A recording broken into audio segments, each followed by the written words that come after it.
अस्सलाम friends, welcome to STS science plus coding academy. दोस्तों, आज का हमारा टॉपिक जो है वो आपके बोर्ड एग्जाम से रिलेटेड है, क्योंकि बोर्ड एग्जाम्स जो है करीब आ चुके हैं।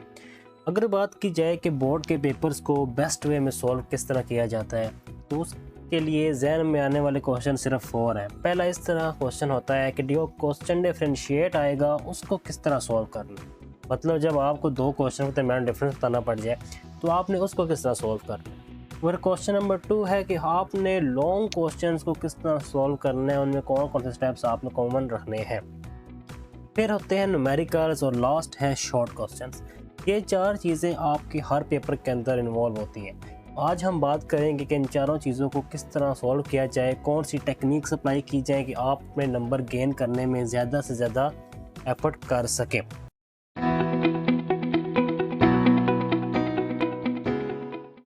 तो सबसे पहला क्वेश्चन जिसको हम देखेंगे वो है कि how to attempt differentiate question in board paper. Board के पेपर में डिफरेंशिएट क्वेश्चन किस तरह सॉल्व कर सकते हैं। उसके लिए आपके पास 3 टेक्निक्स हैं। पहली टेक्निक ये है कि use common heading in differentiate question. Must write minimum 3 points, never write any common point. सबसे पहले तो आपने दोनों को लिख कर दरमियान में लाइन लगानी है। उसके बाद फिर आपने हेडिंग्स देकर पॉइंट्स लिखने हैं। कैसे, इसके बाद नेक्स्ट एग्जांपल में आपको नज़र आ रहा होगा। आप ये देखें, ये डिफरेंशिएट है मैथ्स एंड वेट का, सही है। एक तो हमारे पास मैथ्स है, एक तो हमारे पास वेट है। अब इसके दरमियान 4 पॉइंट्स का डिफरेंशिएट लिखा गया। सबसे पहले आपने लाइन लगानी है और एक डिफरेंशिएट का मतलब ये होता है कि दोनों में डिफरेंस क्या है। तो ये जब आप किसी भी दो चीज़ों के दौरान डिफरेंस बताएंगे तो आपने उसका पहले स्पेसिफाई करना है कि डिफरेंस किस चीज़ के। फॉर एग्जांपल डेफिनेशन आपने लिख दिया सेंटर में, फिर आपने दोनों के डिफरेंशिएट लिखे। उसके बाद जब ये दोनों पॉइंट्स ख़त्म हो जाएंगे उसके बाद दोबारा आपने कॉमन पॉइंट क्या है, इसका ऐसा यूनिट्स बता रहे हैं तो इसका ऐसा यूनिट किलोग्राम है, इसका न्यूटन है, डिफरेंट है। तो इस तरह टेक्निक अप्लाई करनी है और मिनिमम 3 पॉइंट्स होना मस्ट है। अगर आप डिफरेंशिएट में 3 से कम पॉइंट्स होंगे तो आप कभी भी कंप्लीट नंबर गेन नहीं कर पाएंगे। तो ये चीज़ आपने ध्यान में रखनी है। डिफरेंशिएट के क्वेश्चन के अंदर आपने मिनिमम 3 और मैक्सिमम 4 to 5 पॉइंट्स लिखने हैं। हर पॉइंट के ऊपर अलग हेडिंग स्पेसिफाई करनी है और दरमियान में लाइन लगानी है। जो हमारे पास टॉपर्स होते हैं, जो हमेशा फुल नंबर ले रहे होते हैं, उनके पास कंटेंट वही होता है जो आपके पास होता है। उन्होंने भी वही चीज़ याद की होती है जो आपने की होती है, लेकिन फ़र्क क्या है, उनकी रिप्रेजेंट करने का तरीका बहुत नाइस होता है, जैसे मैं आपके सामने लिख रहा हूँ। तो ये तो आ गया मेथड के आप डिफरेंशिएट क्वेश्चन को किस तरह सॉल्व करना है। उसके बाद है how to attempt long question in board paper. 4 page भर दो, 3 पेज भर दो, 1 भर दो, 5 भर दो। भरने से नंबर नहीं मिलते। कैसे मिलते हैं? इस टेक्निक को फॉलो करने से। Always involve headings. हमेशा अपने लॉन्ग क्वेश्चंस के अंदर या शॉर्ट क्वेश्चंस के अंदर हेडिंग्स का इस्तेमाल करें। और जो कॉमन हेडिंग्स आप हर लॉन्ग क्वेश्चन में इस्तेमाल कर सकते हैं, स्पेशली फिज़िक्स और केमिस्ट्री के लिए, वो है डेफिनेशन, उसका यूनिट, उसकी डायग्राम, उसकी एक्सप्लेनेशन, उसकी डेरिवेशन और उसकी एग्जांपल। ये 6 हेडिंग्स आपकी हर लॉन्ग क्वेश्चन में इस्तेमाल हो सकती हैं। हेडिंग्स लगाने से फ़ायदा ये होता है कि आपका लॉन्ग पेपर शॉर्ट हो जाता है, आपका कंटेंट कम आता है और एक स्पेसिफाई बड़ी खूबसूरत उसकी प्रेजेंटेशन बनती है। चेकर भी उससे आपका खुश हो जाता है। फॉर एग्जांपल, आपके पास एक लॉन्ग क्वेश्चन है, एक्सप्लेन कंपाउंड माइक्रोस्कोप। अब कंपाउंड माइक्रोस्कोप को एक्सप्लेन करना है तो सबसे पहले उसकी आएगी डेफिनेशन, फिर आएगी उसका यूनिट, फिर आएगी उसकी डायग्राम। यहाँ पे मैंने 2 डायग्राम्स लिखी हैं। आप ये वाली डायग्राम आई पीस वाली बनाते होते हैं, सही, जिसको आप पेंसिल से स्केच करते होते हैं।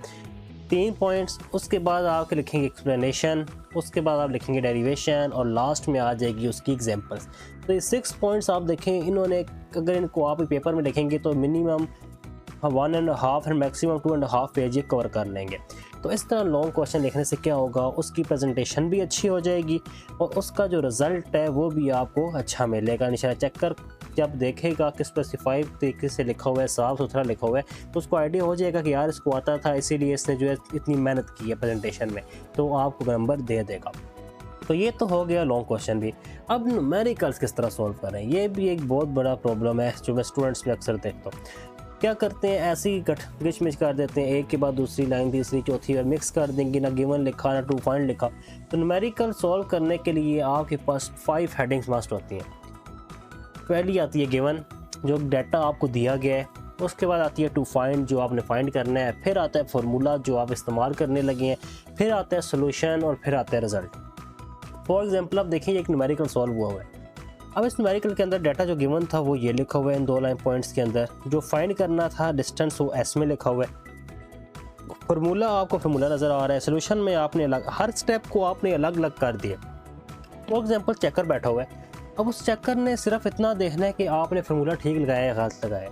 वो सिंपल आपकी अब इस तरह लिखने से उसको सिंपल यहाँ देखेगा फार्मूला ठीक है, फुल नंबर आपको दे देगा। अगर आपने सारी लाइन जोड़ के लिख दी उसको ढूंढने में जब तकलीफ होगी ना, वो चेक ही नहीं करेगा, डायरेक्ट एक नंबर देगा तो आगे चला जाएगा। सही, इस तरह आपका नुकसान है। जबकि अगर आप इस तरह लिख देते हैं, हेडिंग्स ठीक डाल के सोल्यूशन भी गलत लिख देंगे तो उससे फ़ायदा क्या होगा, कुछ ना कुछ नंबर आप गेन कर लेंगे। ये एक कॉमन पॉइंट है। अगर आप गलत हेडिंग डाल के या गलत सोल्यूशन लिख कर सही हेडिंग डालते हैं तो आपको यहाँ पर भी नंबर मिल जाते हैं। तो ये तो आ गया न्यूमेरिकल भी। और लास्ट में सिंपल आप रिज़ल्ट लिख देंगे और रिज़ल्ट को स्क्वायर ब्रैकेट्स में आपने लाजमी जो है वो कवर करना है। ये बात याद रखनी है, रिज़ल्ट को हमेशा स्क्वायर ब्रैकेट्स पेंसिल से नहीं बनाने, पेन से बनाने हैं और स्केल का इस्तेमाल करते हुए बनाने। और the last one is how to attempt short questions. Short questions को कैसे अटेम्प्ट करने, 10-10, 15-15 आपको अटेम्प्ट करने पड़ते हैं। वैसे ही लिख कर इंग्लिश आ जाते हैं, ना बीच में मैटर की बात ना कुछ और। कैसे अटेम्प्ट करें, सिर्फ इस चीज़ को फॉलो करें। हेडिंग्स मस्ट है, डेफिनेशन, डायग्राम, एक्सप्लेनेशन। ये 3 हेडिंग्स आपको डालनी है। उस चीज़ की डेफिनेशन नहीं होगी तो एक्सप्लेनेशन आ जाएगी, डायग्राम और डेरिवेशन होगी। इन चारों के दरमियान ही सारा शॉर्ट क्वेश्चंस घूमते हैं। या तो वो बेस कर रहे होंगे डेफिनेशन, डायग्राम, एक्सप्लेनेशन में, या वो बेस कर रहे होंगे डेफिनेशन, डायग्राम, डेरिवेशन में, या वो बेस कर रहे होंगे डेफिनेशन, डेरिवेशन और एक्सप्लेनेशन। तो इस तरह ये 4 पॉइंट्स आपने हर क्वेश्चन में एडजस्ट करने ही करने हैं। कैसे, अब ये देखें एक क्वेश्चन है कि यंग मॉडल्स क्या होता है। जिसने इसको इस तरह सॉल्व किया होगा, डेफिनेशन को अलग सॉल्व किया होगा, एक्सप्लेनेशन के लिए अलग मेहनत की होगी, तो उसका डाटा गलत भी हुआ तो चेक कर उसकी मेहनत के नंबर उसको ज़रूर देगा। सही है। तो इसलिए इन स्टेप्स को फॉलो करें। How to attempt short question, how to attempt long question. Search करने के बजाय ये मेथड्स इंप्लीमेंट करें। सिंपल मेथड्स हैं और आपको बहुत ज़्यादा हेल्प देने वाले हैं। उम्मीद है वीडियो आपको अच्छी लगी होगी। मज़ीद ऐसी वीडियोस को देखने के लिए चैनल को लाइक करें, सब्सक्राइब करें और शेयर करें। आपसे मुलाकात होगी किसी नेक्स्ट वीडियो के अंदर। तब तक के लिए अल्लाह हाफिज़।